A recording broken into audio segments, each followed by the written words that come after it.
Assalamu alaikum dear students, welcome to the connected classroom. My name is Mr. Sohail and I am your mathematics teacher. आज का जो हमारा lecture है उसमें हम अपनी जो 4.4 एक्सरसाइज है उसको सॉल्व करेंगे और उसमें HCF और LCM दोनों की बातचीत करेंगे और HCF बाय डिवीजन जो मेथड है विच इज़ वेरी इंपॉर्टेंट उस पर बातचीत करेंगे और LCM का इसी तरह टॉपिक जो है वो लीस्ट कॉमन जो मल्टीपल है उस पर हमारी बात होगी।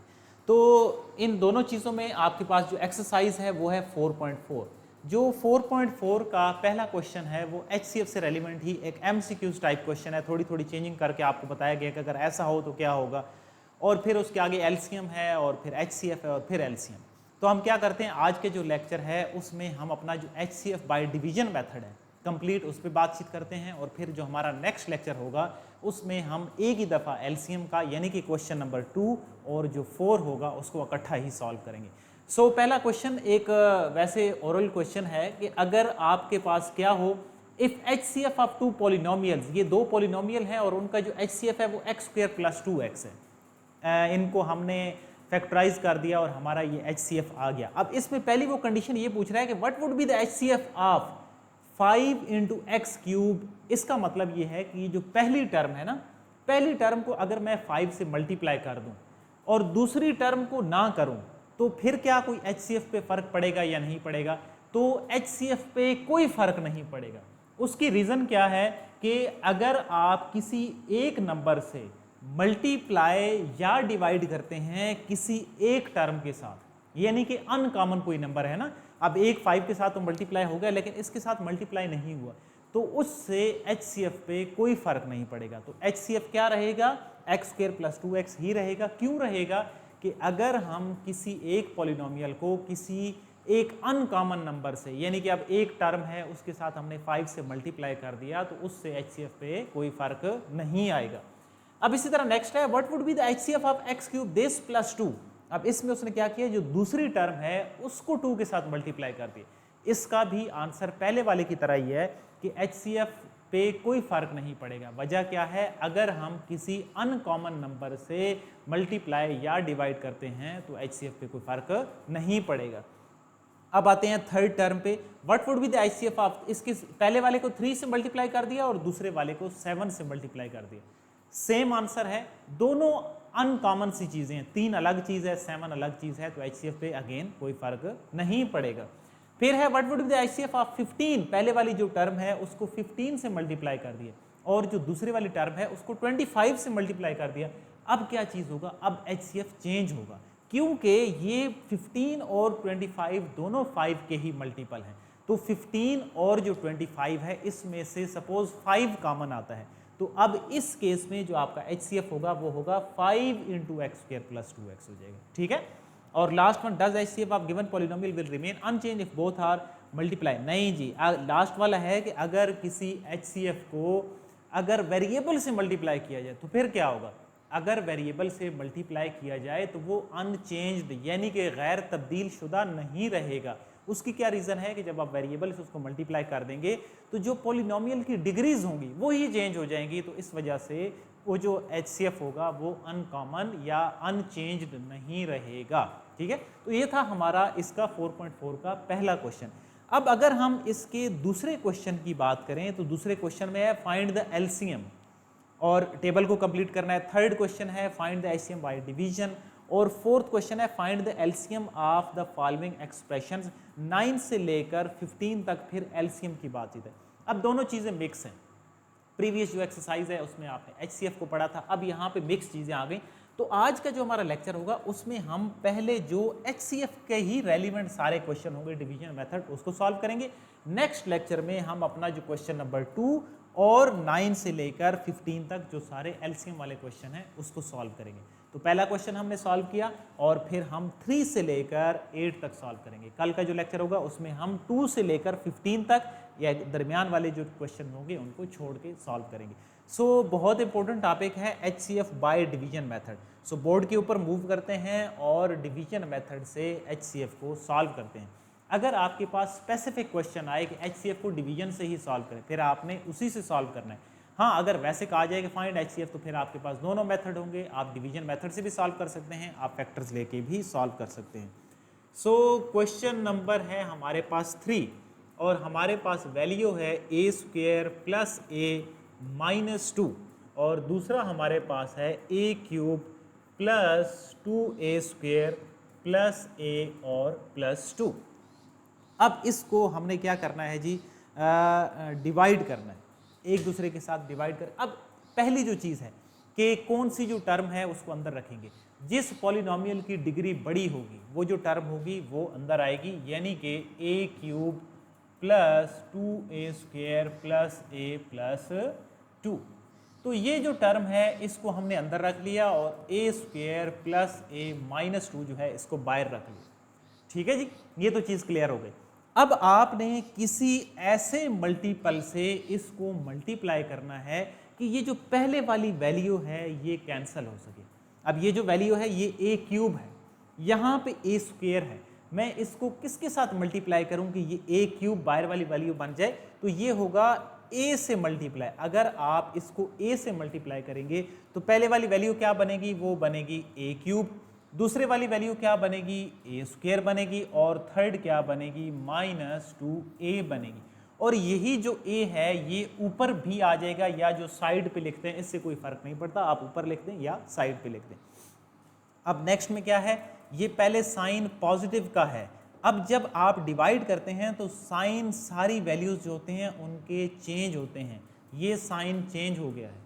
अब आते हैं इस साइन पे, यहाँ पे ए स्क्वेयर आ जाएगा क्योंकि प्लस माइनस माइनस होता है, ए स्क्वेयर आ जाएगा प्लस 3a और प्लस 2 आ जाएगा। अगर इस केस में यहाँ तक ये वाली वैल्यू है अगर इसकी पावर इससे छोटी आ जाती तो फिर हम इसको बाहर लिख देते और इस वैल्यू को अंदर लिख देते। अगर छोटी ना आए यानी कि सेम आए या बड़ी आए तो फिर हम एक दफ़ा मज़ीद उसको डिवाइड करते हैं। अब देखिए दोनों सेम हैं तो हमने किस से मल्टीप्लाई करना है कि ये ए स्क्वेयर आ जाए, तो 1 से मल्टीप्लाई करेंगे। तो 1 से अगर मल्टीप्लाई करेंगे तो ये बनेगा ए स्क्वेयर प्लस ए और माइनस 2। अब क्या होगा, साइन चेंज होंगे, पहले प्लस का था अब माइनस का हो जाएगा और ये आपस में कैंसल आउट हो जाएंगे। आई होप यहाँ तक आपको क्लियर होगा। अब इधर हमारे पास बच रहा है 2a एंड प्लस 4। अब इस पॉइंट पे आपने समझना है। अब एक तो चीज़ ये ऑब्वियस हो गई कि ये जो वैल्यू है इसकी जो पॉलिनोमियल की पावर है ये छोटी हो गई है, मीन्स ये वाली वैल्यू अंदर आ जाएगी और ये बाहर आ जाएगी। लेकिन उससे पहले आपने ये देखना है कि क्या कोई ऐसी चीज़ है जो कॉमन आ रही हो। 2 कॉमन आ रहा है, देखिए 2 कॉमन अगर लेंगे तो a प्लस 2 आ जाएगा, ठीक है, a प्लस 2 अंदर रह जाएगा। अब मैं यहाँ पे लिख रहा हूँ a प्लस 2 बाहर लिख रहा हूँ और ये सारा कंटिन्यूड है और a square plus a minus 2 मैंने अंदर लिख दिया। अब आपका सवाल ये होगा कि ये जो 2 है ये किधर गया, तो इसको मैं लिख रहा हूँ इग्नोर। जो कांस्टेंट कॉमन हम लेते हैं वो अपनी जो वैल्यू होती है उसको छोटा करने के लिए लेते हैं, जो वो कॉमन कांस्टेंट होगा, वेरिएबल नहीं कांस्टेंट, ठीक है, वेरिएबल कॉमन यहाँ पे नहीं लेना। तो वो जो कांस्टेंट कॉमन होगा उसको हम इग्नोर कर देंगे, बाकी वाली वैल्यू नीचे उतार ली और बाहर वाली जो वैल्यू है उसको अंदर ले। अब फिर किससे मल्टीप्लाई करूँ कि ए स्क्वेयर बने, तो वो आप कहेंगे कि a के साथ, तो यहाँ पे बनेगा ए स्क्वेयर और प्लस 2a, माइनस का साइन कैंसल, इधर भी माइनस का साइन, यहाँ पे आ जाएगा माइनस a एंड माइनस 2। अभी भी जो दोनों की पावर्स हैं वो सेम हैं, इट मीन्स एक दफ़ा फिर मल्टीप्लाई किया जा सकता है। तो हम इसको मल्टीप्लाई करेंगे माइनस 1 के साथ, तो ये बनेगा माइनस का a और ये बनेगा माइनस का 2। जब आप डिवाइड करेंगे साइन बदल जाएंगे तो ये दोनों कैंसिल हो जाएंगे, नीचे बच गया 0। जिस वैल्यू ने उसका आंसर 0 बनाया है वो हमारा HCF होगा और वो कौन सी वैल्यू थी, वो है a प्लस 2। इस वैल्यू ने जो आखिरी वाली वैल्यू थी उधर तक लेके गई है और उसको 0 बना दिया है, तो हमारा जो HCF होगा that would be a plus 2। और ये कौन सा मेथड है, ये है डिवीजन मेथड से हम HCF को फाइंड आउट करते हैं। आई होप आपको अगर सारा नहीं क्लियर होगा तो काफ़ी सारे पॉइंट्स क्लियर होंगे। मजीद हम इसके क्वेश्चन सॉल्व करते जाएंगे, इसमें जो भी डिफरेंट कैटेगरीज होंगी मैं वो सॉल्व करूंगा ताकि हर हवाले से क्वेश्चन आपको क्लियर हो जाए। अब फॉर एग्जांपल नेक्स्ट हमारे पास है एक्स क्यूब प्लस 2x और -4x -8, ठीक है, और दूसरी वाली वैल्यू है 2x cube plus 7x square plus 4x -4, यानी कि question number 4 x cube plus 2x square -4x and -8, और दूसरी जो वैल्यू है वो इस तरह की है। तो देखिए सबसे पहले बड़ी वैल्यू, अब देखो बड़ी वैल्यू में मैंने कहा था कि जो पॉलिनोमियल या जो वेरिएबल इन्वॉल्व हो रहा है ना, जिसकी पावर बड़ी है, अब दोनों की पावर सेम आ गई। अब फिर उसमें से आपने ये देखना है कि किसको आसानी से मल्टीप्लाई करा के सेम बनाया जा सकता है। अब देखो अगर मैं इस पहले वाली वैल्यू को अंदर लिख दूं तो बाहर वाला टेबल सेम बनाना मुश्किल हो जाएगा। इट मीन्स कि ये जो वैल्यू है 2x cube plus 7x square plus 4x -4 को अगर मैं अंदर रखूं तो फिर मैं आसानी से डिवाइड कर सकता हूं, ठीक है, कि 2 से मल्टीप्लाई करें तो सेम बनाया जा सकता है। एक और यहां पे आपको क्वेश्चन क्लियर कर दूं, शुरू में ही अगर कोई कांस्टेंट कॉमन आ रहा हो आपने लेना है। शुरू में ही हम इस तरह का क्वेश्चन भी सॉल्व करेंगे। अगर सेम कोई वैल्यू ना बन रही हो तो किसी नंबर से मल्टीप्लाई करके भी अंदर या बाहर उस वैल्यू को लिखा जा सकता है। अब फॉर एग्जांपल यहाँ पे होता 7, यहाँ पे होता 5, टेबल तो नहीं आ जा सकते थे ना, तो फिर हम किसी ऐसे नंबर से पॉलिनोमियल दोनों को या एक को मल्टीप्लाई करेंगे जिससे हमारा जो टेबल है वो डिवीजन पे आ सके। इससे रेलिवेंट क्वेश्चन भी करेंगे, अभी साथ साथ थोड़े थोड़े पॉइंट बता रहा हूँ ताकि आप ज़हनी तौर पे तैयार रहें। सो 2 से मल्टीप्लाई करेंगे, ये बनेगा 2x का क्यूब, ये हमारे पास बनेगा 4x का स्क्वायर -8x एंड माइनस का 16। आप क्या करेंगे, साइन जो हैं वो चेंज कर देंगे। This is cancelled, 3x square plus 12x और प्लस क्या आ जाएगा, 12 आ जाएगा, ठीक है।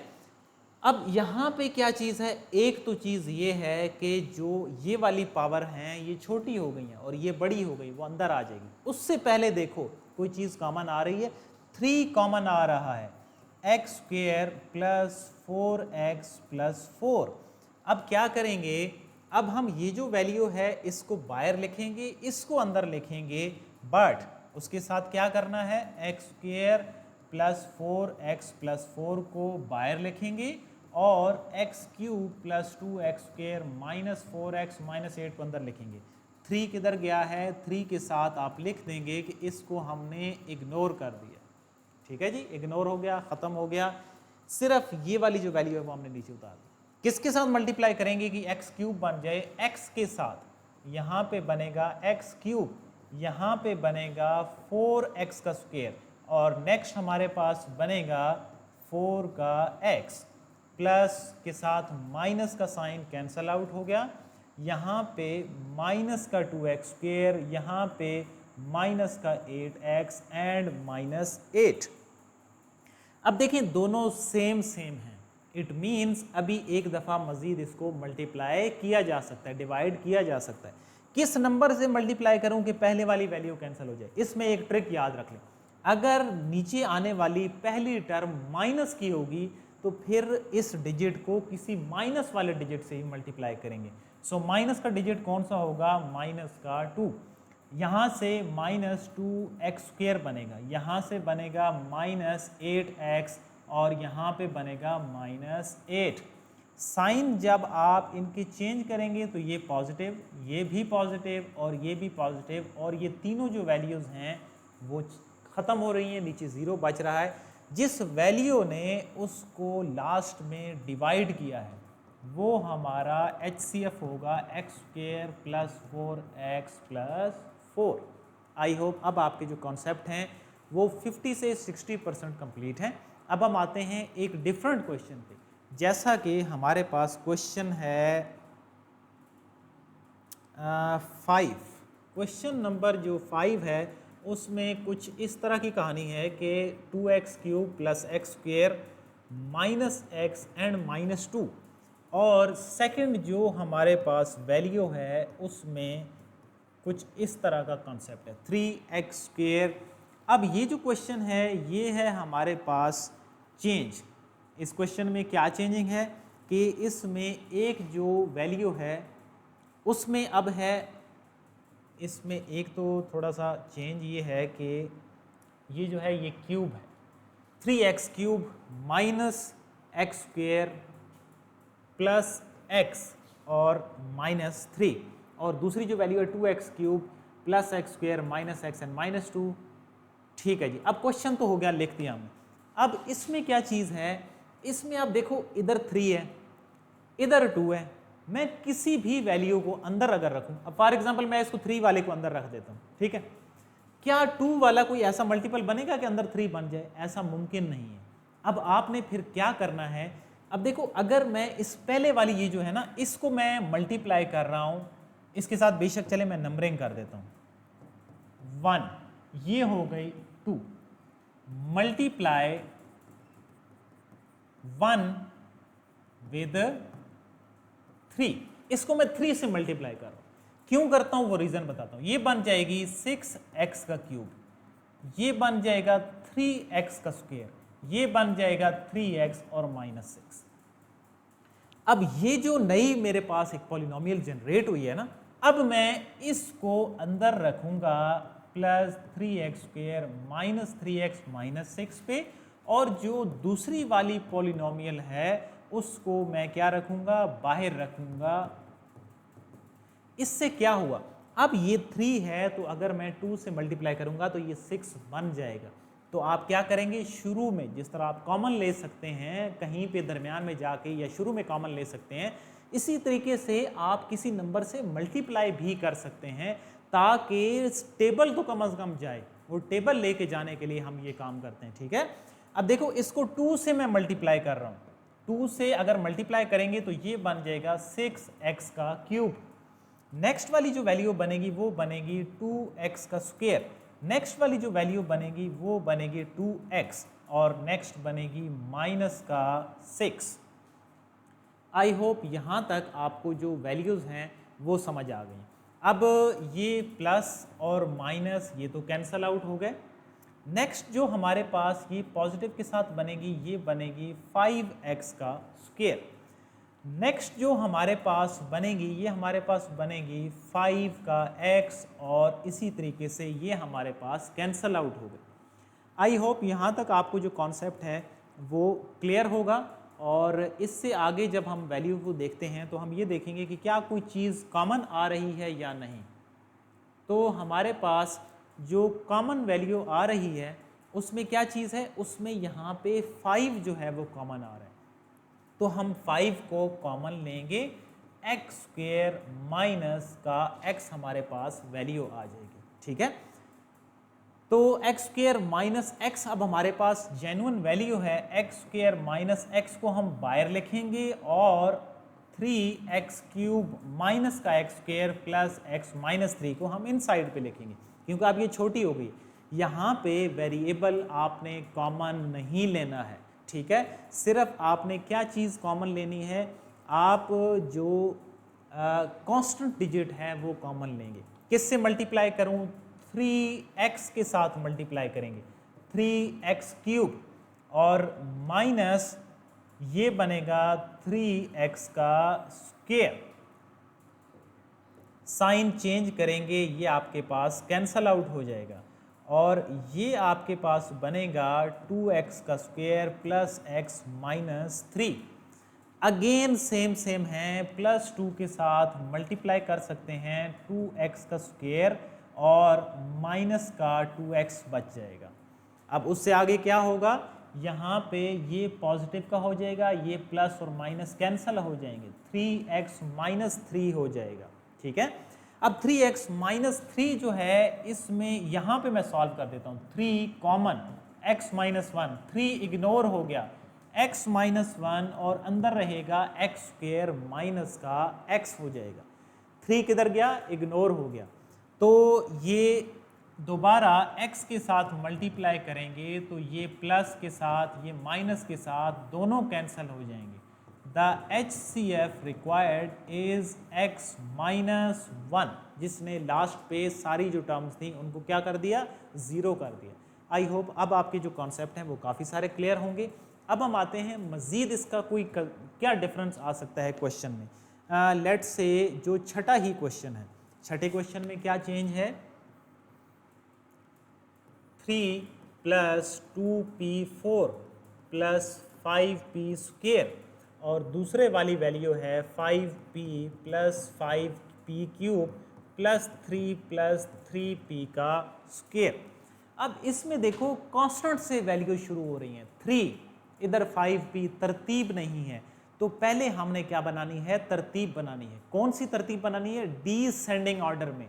डिसेंडिंग ऑर्डर कौन सा होगा, जिसमें जो वेरिएबल की बड़ी वैल्यू होगी वो लिखेंगे, फिर उससे छोटी लिखेंगे और फिर उससे छोटी लिखते जाएंगे। ये पहले वाली डिसेंडिंग में बना दी। कौन सी तरतीब है, मैं यहाँ पे लिख भी देता हूँ, डिसेंडिंग ऑर्डर, ठीक है।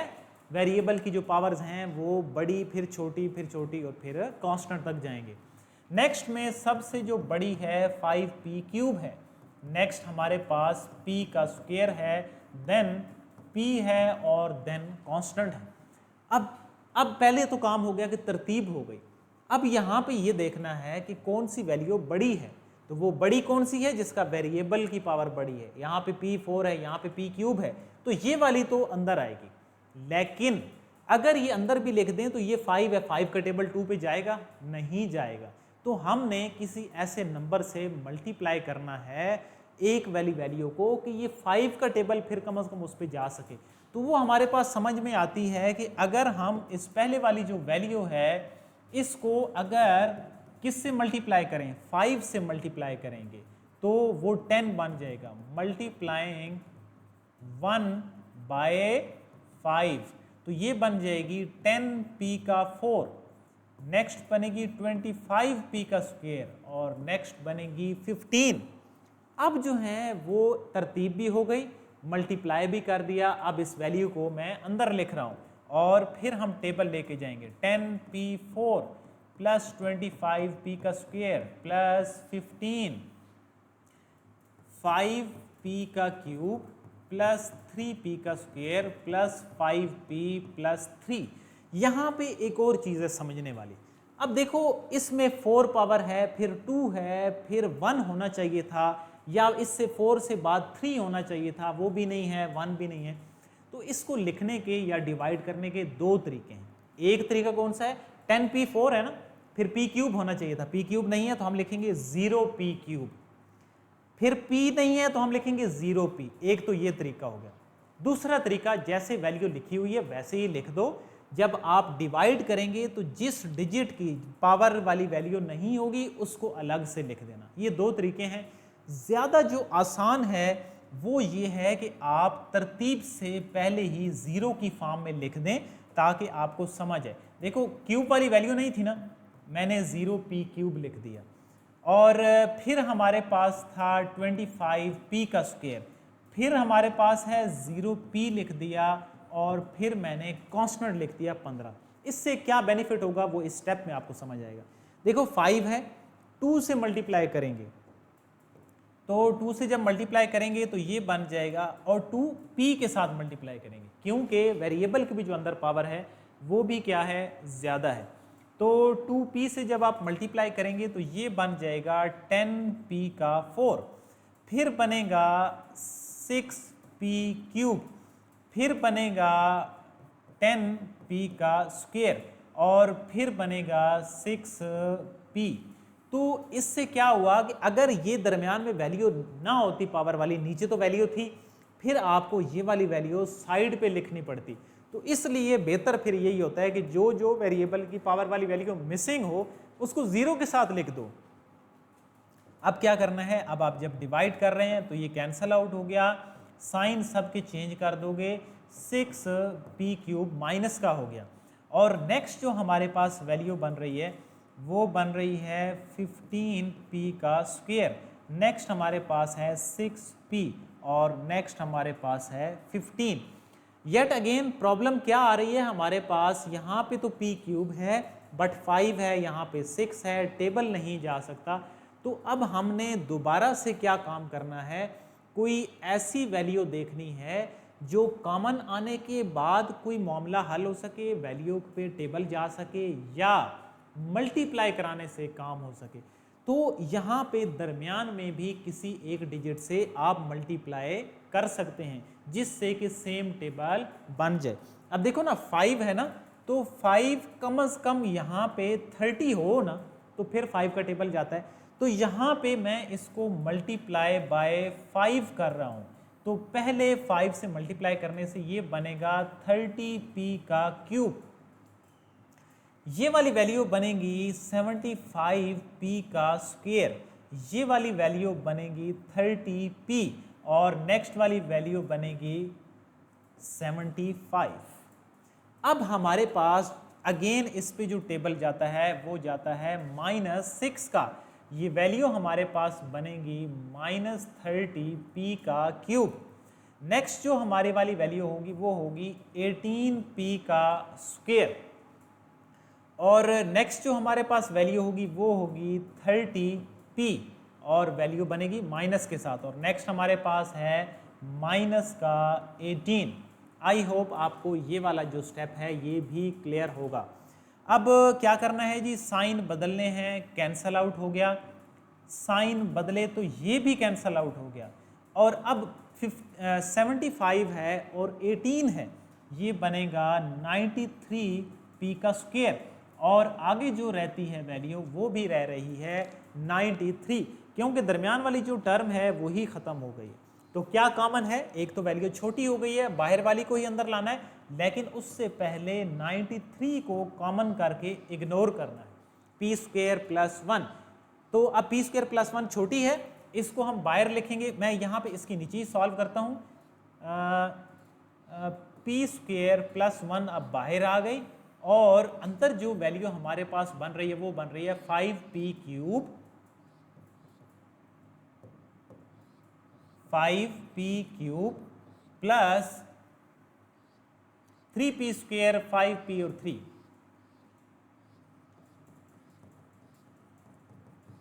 हाँ जी, किसका टेबल जाएगा, 5p का टेबल जाएगा। 5p का जो टेबल है वो इसको बना देगा 5p का क्यूब, और नेक्स्ट जो वैल्यू बनेगी अब देखिए वो है 5p। अब स्क्वायर वाली तो मेरे पास टर्म थी ही नहीं ना, तो जिसके नीचे जो भी टर्म होगी हम उसी के नीचे उसको लिखेंगे। सो ये प्लस के साथ माइनस कैंसल आउट, ये भी माइनस की cancel out, 3p square plus 3 हो गई है।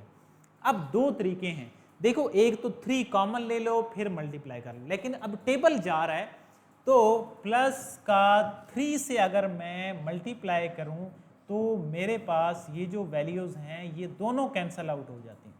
So required HCF is p square plus 1, जिसने क्या कर दिया, लास्ट पे सारा जो आंसर था उसको 0 कर दिया है।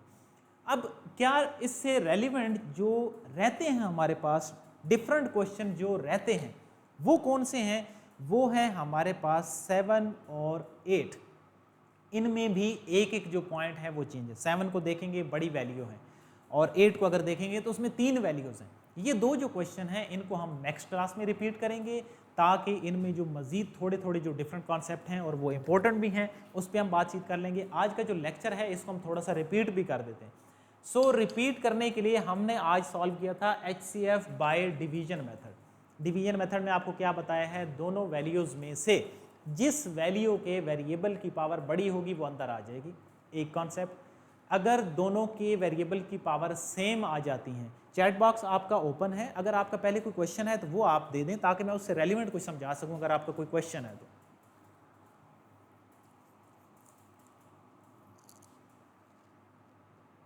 Okay, everything is clear, good. Hadiya is saying, अमार ओके नो क्वेश्चन, ओके 6 वाला वीवो that 6 question is not clear. Okay मैं रिपीट करता हूँ उसको, कोई ऐसा क्वेश्चन जो क्लियर ना हो।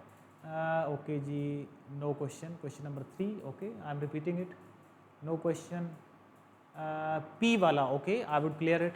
नेक्स्ट जी, तो ठीक है जी, मुझे समझ आ गई कि आपके जर्नल जो हैं वही क्वेश्चन हैं कि जिसमें कुछ रिपीट करना है। ओके जी, ठीक है जी। तो क्या करना है जी, मैंने क्या कहा है, जिस वेरिएबल की जो बड़ी पावर होगी वो अंदर आ गई। अब अंदर आ गई तो फिर आपने बाहर वाली जो वैल्यू होगी उसको किसी ऐसे डिजिट से मल्टीप्लाई करना है कि कम से कम जो पहले वाली वैल्यू हो ना वो कैंसिल हो सके।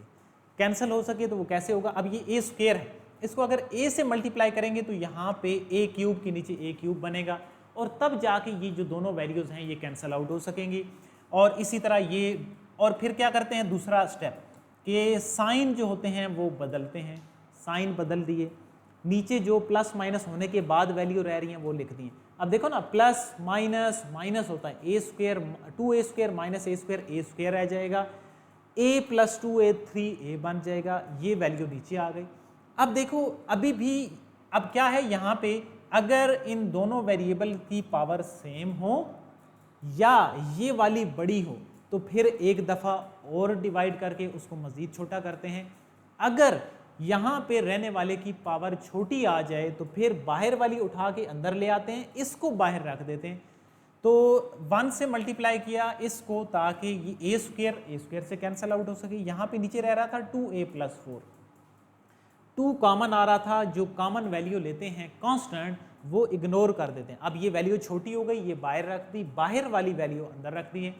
अब फिर वही काम के किससे मल्टीप्लाई करेंगे, पहले वाली वैल्यू कैंसिल हो तो a से मल्टीप्लाई करेंगे, a से मल्टीप्लाई किया a स्क्वायर, और फिर आपको पता है जब डिवाइड कर रहे होते हैं साइन चेंज होते हैं और जो वैल्यू 0 करेगी वो हमारा क्या होगा, रिक्वायर्ड HCF हो जाएगा। ठीक है। इसी तरह नेक्स्ट क्वेश्चन में क्या डिफरेंस था, नेक्स्ट क्वेश्चन में हमारे पास है कोई सेम क्वेश्चन है जिसमें जस्ट क्या है कि अगर दोनों की पावर सेम है तो जिसके साथ कोई ऐसा मल्टीपल हो कि दूसरी वैल्यू आसानी से उसको डिवाइड कर सके तो वो आपने अंदर रखना है, इसमें सेम प्रोसीजर है।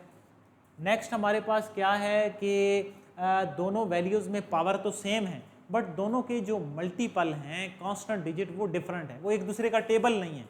तो फिर हम क्या करेंगे, एक कोई वैल्यू को किसी ऐसे नंबर से मल्टीप्लाई कर सकेंगे कि दूसरी टर्म उसको डिवाइड कर सके, कम से कम उसका टेबल उस पर जा सके।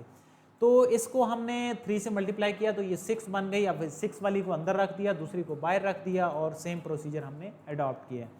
अब फिर आते हैं जो p वाली वैल्यू थी, जो p वाली टर्म थी उसमें ये फ़र्क था कि तरतीब नहीं थी, ऐसी वैल्यू मिक्स लिखी हुई। तो पहले क्या करना है, डिसेंडिंग ऑर्डर, डिसेंडिंग एक होता है असेंडिंग छोटी पावर से बड़ी पावर में लिखना, एक होता है डिसेंडिंग बड़ी पावर से छोटी पावर में लिखना।